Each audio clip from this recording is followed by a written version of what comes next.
Faraday ele era de uma religião circular. Religião circular. Ele acreditava que tudo que a gente faz volta para a gente de forma circular. Não sei se por isso, provavelmente não só por isso, mas ajudado por essa crença dele da religião circular, ele imaginava que em volta de um fio condutor percorrido por corrente elétrica, ele imaginava círculos em volta desse fio condutor. E na verdade, se tu fizer um experimento bem simples, pegar um pedaço de fio, fazer corrente elétrica passar por ele, e usar ferro em pó para jogar nas redondezas desse fio, e ver como esse ferro em pó vai se organizar para que tu possa detectar o formato das linhas de campo magnético, tu vai perceber que elas de fato são redondas. As linhas de campo magnético elas são circulares. É muito difícil representar isso aqui espacialmente. A gente teria que representar as linhas mais ou menos assim, linhas circulares. Como é difícil representar essas linhas de campo espacialmente, eu vou fazer o seguinte. Detalhe, essas linhas de campo estariam vindo lá de trás do quadro, indo para baixo aqui na frente do fio e penetrando lá para dentro do quadro. Como é que eu sei que essas linhas de campo têm essas setinhas apontando para lá? Porque se definiu que as linhas de campo no fio, para determinar o sentido dessas linhas de campo num fio percorrido por corrente elétrica, é só pegar no fio com a mão direita. Pegar no fio com a mão direita e o dedão no sentido da corrente elétrica. Ó, isso aqui não é uma caneta verde, é um pedaço de fio. E a corrente elétrica está indo para lá, ó, no sentido da ponta da caneta. Se eu pego essa caneta com a mão direita e o dedão está no sentido da corrente, tu concorda que os dedos que acompanham o indicador emergem da parte superior e penetram na parte inferior? Tranquilo? Para ficar mais nítido o que eu estou querendo te dizer, eu vou fazer outros dois desenhos para te mostrar como é que é o campo magnético na redondeza de um fio reto condutor. Imaginem que eu vou representar esse fio assim, ó. Para representar esse fio com a corrente elétrica penetrando no quadro, tem uma forma internacionalmente conhecida de a gente representar vetores perpendiculares ao plano de estudo. Se eu quiser representar um vetor penetrando no plano do quadro, eu faço uma bolinha com um xizinho. Se eu quiser representar um vetor perpendicular ao plano do quadro, mas emergindo do quadro, eu faço uma bolinha com um pontinho. Como eu quero representar o vetor corrente elétrica penetrando no quadro, eu faria um xizinho.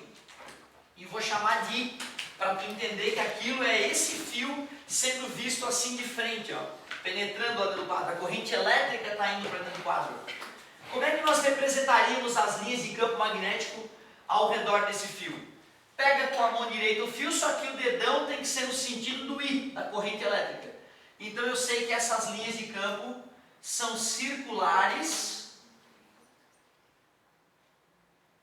E olha uma coisa curiosa. O que tu percebe com as linhas quanto mais longe eu estou do fio? Elas estão ficando mais afastadas. Por que as linhas de campo magnético estão cada vez mais afastadas? Porque o campo está ficando cada vez menos intenso. As linhas de campo teriam esse sentido, o sentido horário.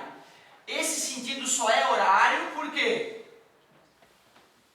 Quem é que está ligado aí? Quero ver. Por que eu estou colocando as setinhas nesse sentido? Porque a corrente elétrica está penetrando no quadro. Se a corrente elétrica estivesse saindo do quadro, eu teria que pegar o fio com o dedão apontando para vocês. E aí o meu indicador junto com os outros dedos apontaria no sentido oposto. Tudo bem para vocês?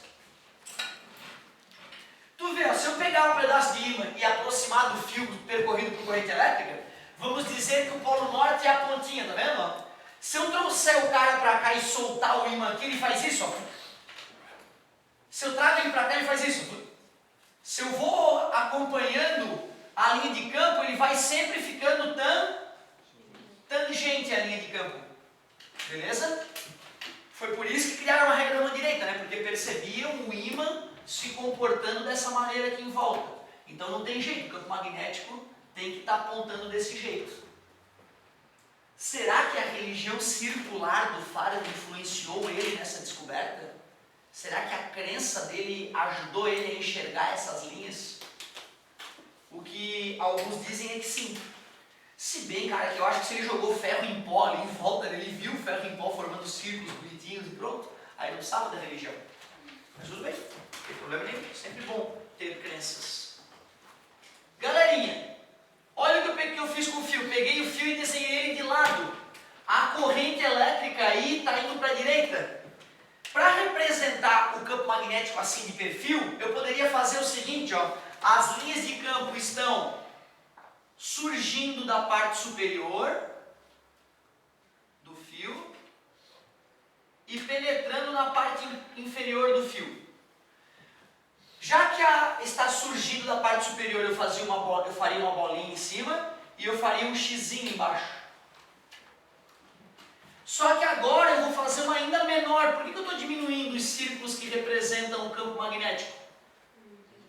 Porque a intensidade está diminuindo, já que eu estou me afastando da origem, estou me afastando do fio que gerou esse campo magnético.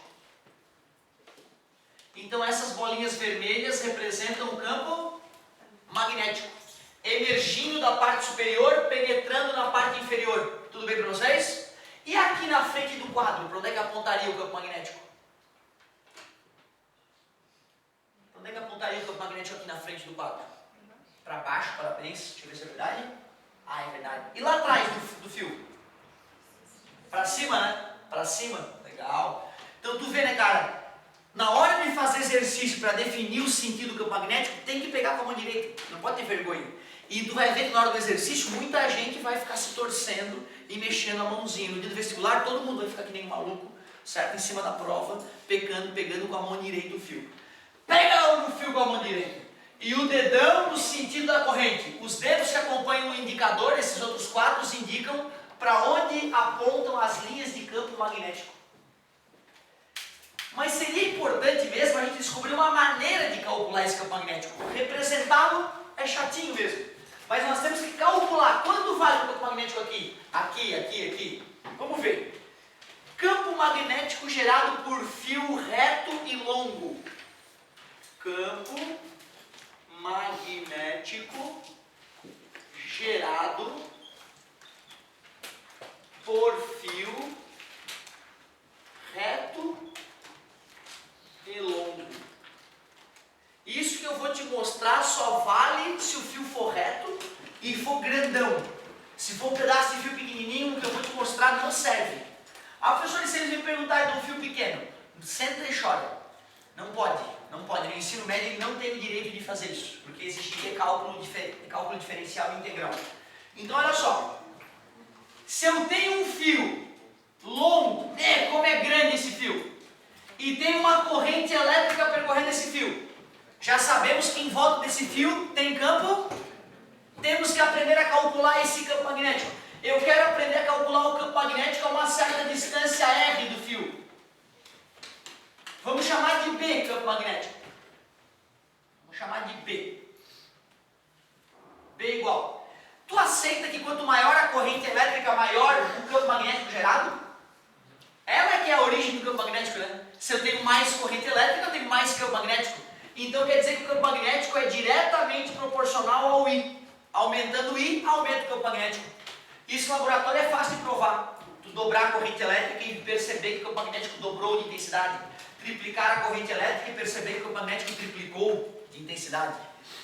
Será que o material no qual o fio está mergulhado interfere? Será que se esse fio estiver no ar, na água, na bosta de vaca, ou no vácuo, ou mergulhado em ouro, será que muda o comportamento magnético ali nas redondezas? Deve mudar, né? Tem materiais que devem facilitar a passagem do campo magnético, tem materiais que devem bloquear. Nós sabemos que os materiais isolantes, né, um fio, ele é encapado com borracha, provavelmente porque o campo magnético, né, eletromagnético, acaba ficando enfraquecido por aquela borrachinha ali. Nós vamos representar a característica do meio ali em volta por μ0. Nós vamos chamar aquilo justamente de permeabilidade magnética. Olha como o nome é justo. Permeabilidade magnética. Aquilo está medindo o quanto o material é permeável ao campo magnético. Peraí, nesse ponto vai ter uma linha de campo circular, né? Concorda comigo? Tu aceita que então se eu for analisar uma linha de campo como essa, o campo magnético que foi gerado no fio, ele está diluído ao longo dessa linha de campo, né? Quando eu vou para uma região mais afastada, a linha de campo aumentou ou diminuiu? Por isso que o campo ficou enfraquecido. Podemos dizer que o efeito magnético está diluído num círculo maior. E qual é o tamanho de um círculo? Qual é o tamanho de uma circunferência? 2πr. Então tu vê, se eu pegar o μ0 vezes I tem a ver com a quantidade de campo que foi gerado lá no fio. μ0 tem a ver com o material que está ao redor do fio. Se eu pegar o quanto foi gerado no fio e dividir pelo tamanho da linha que eu estou estudando, 2πr, eu vou calcular quanto campo magnético tem em cada ponto daquela linha. Por isso que eu vou dividir por 2πr. Tu vê, eu não deduzi a fórmula para ti. Eu te mostrei intuitivamente que faz sentido ela ter aquela cara. Não é um absurdo ela ter aquela cara. Essa lei na faculdade, quando ficar viciado em exatas e não resistir e ter que fazer a faculdade de física para entender um mundo melhor, acontece nas melhores famílias. Quando tu não conseguir evitar esse destino, certo? Lá ele vai te ensinar a lei de Biot-Savart. A lei de Biot-Savart é que vai nos permitir, depois de uma integral do menos infinito ao mais infinito no fio, é que a gente vai chegar nessa fórmulazinha. Então a origem disso é a lei de Biot-Savart. Então não dá para deduzir. A outra partezinha que eu fico magoado de não poder deduzir para ti aí, porque exige realmente uma matemática um pouquinho mais apimentada do que a gente está acostumado. Lei de Biot-Savart nos permitiu calcular o campo magnético gerado por um fio reto e longo. Se o fio não for longo, tu teria que ir bem no meio do fio para calcular o campo magnético. Nas bordas, esquece. Essa lei não vai funcionar. Cara, o μ0 que nós vamos usar é o famoso 4π vezes 10 na menos 7. Como o campo magnético é Tesla, tem que ser Tesla. Para poder cortar o metro, Tesla, metro e ampere. Tu vê, eu não decorei que a unidade da permeabilidade magnética é Tesla metro por ampere. Eu olhei para a fórmula e pensei. Tesla metro por ampere, nome permeabilidade magnética. Essa é a do vácuo, que é praticamente igual a do ar. Se o cara mergulhar o fio na água, ele vai ter que dar a permeabilidade magnética da água. Se ele colocar o fio em qualquer outro ambiente que nós não estejamos acostumados, ele tem que fornecer o μ0. Esse μ0 é natural que alguns decorem de tanto exercitar, mas também não vejo grandes importâncias, a menos for fazer os vestibulares mais pesados do país. Os vestibulares mais pesados do país não fornecem fórmulas, então nem constantes nem nada, tem que decorar mesmo, infelizmente. Mas na nossa região eles vão te fornecer, fica tranquilo. Campo magnético gerado por fio reto e longo. Cara, eu já vou te mostrar o campo magnético gerado em outras duas situações, que são só 3 situações aqui no ensino médio. E aí eu vou exemplificar cada uma delas. Campo magnético gerado por fio reto e longo. Vimos intuitivamente como achar aquela fórmula, como a fórmula faz sentido. Só que o campo magnético gerado por um fio reto e longo, ele é pouco intenso. E no laboratório, para a gente poder se divertir com campos eletromagnéticos, com campos magnéticos gerados pelo eletromagnetismo, gerado por corrente elétrica, seria legal a gente deixar o campo magnético mais intenso. Pensem comigo, olha só. Olha o que nós vamos fazer agora. Eu vou pegar o fio, primeiro eu vou deixar ele retinho, próximo do ponto onde eu quero estudar o campo magnético. Então eu peguei um fio reto e longo e eu quero estudar o campo magnético aqui. Lá no meio dele, como eu te falei, eu não posso estar próximo das extremidades do fio, porque a fórmula foi deduzida para um fio teoricamente infinito. Cara, tu aceita que essa parte do fio está gerando campo magnético aqui? Quando tem corrente elétrica percorrendo o fio? Mas tu acha que quando a carga elétrica passa por aqui, ela também não gera campo magnético aqui?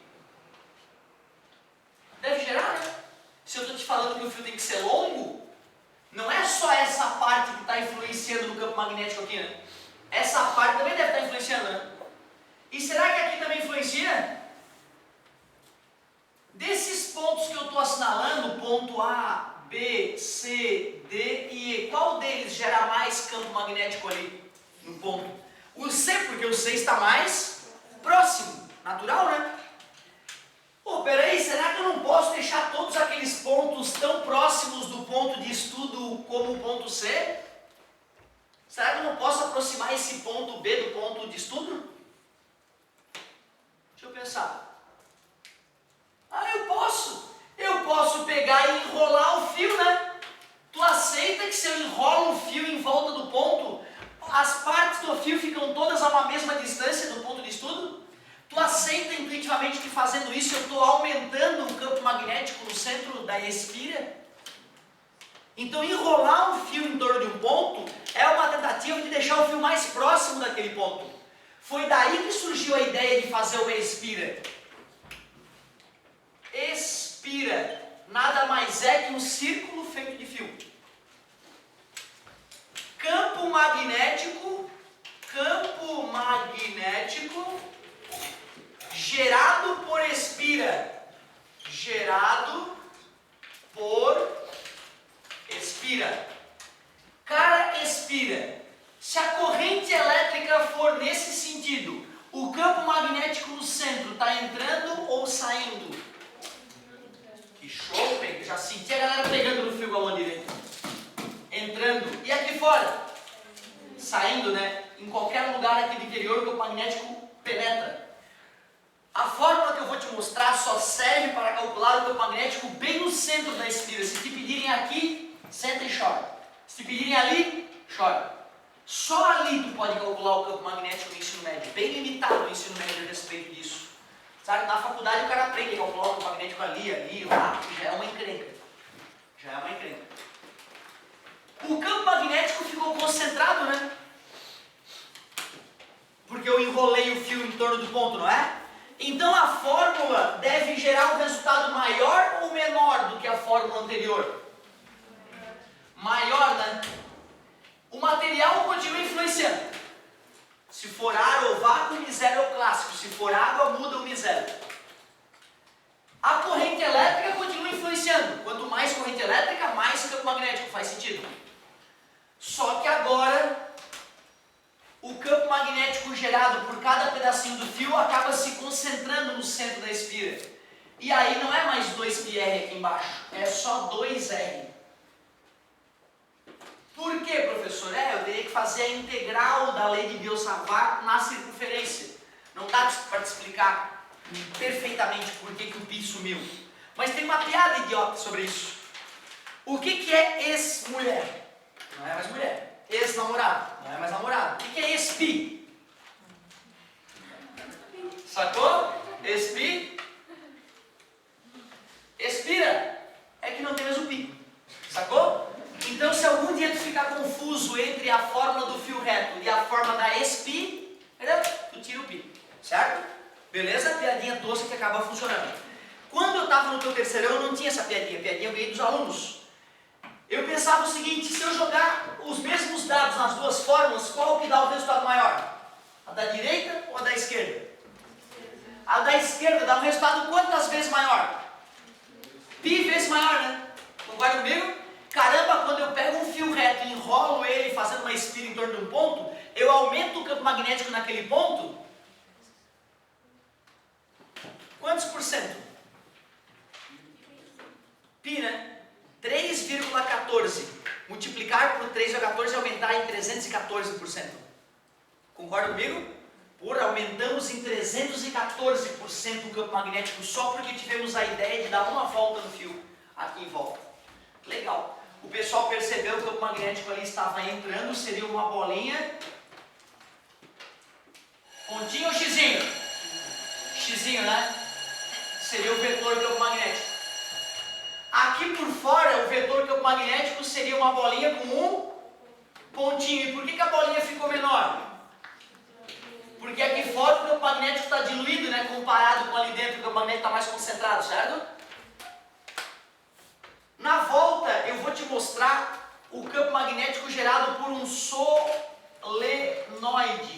O que é um solenoide? É tu pegar e dar várias voltas, fazer várias espiras, é um conjunto de espiras.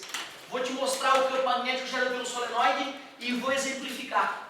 Isso que a gente acabou de ver. Fazer uns exemplozinhos para que tu não fique travado na hora de fazer os exercícios. Certo, meus queridos?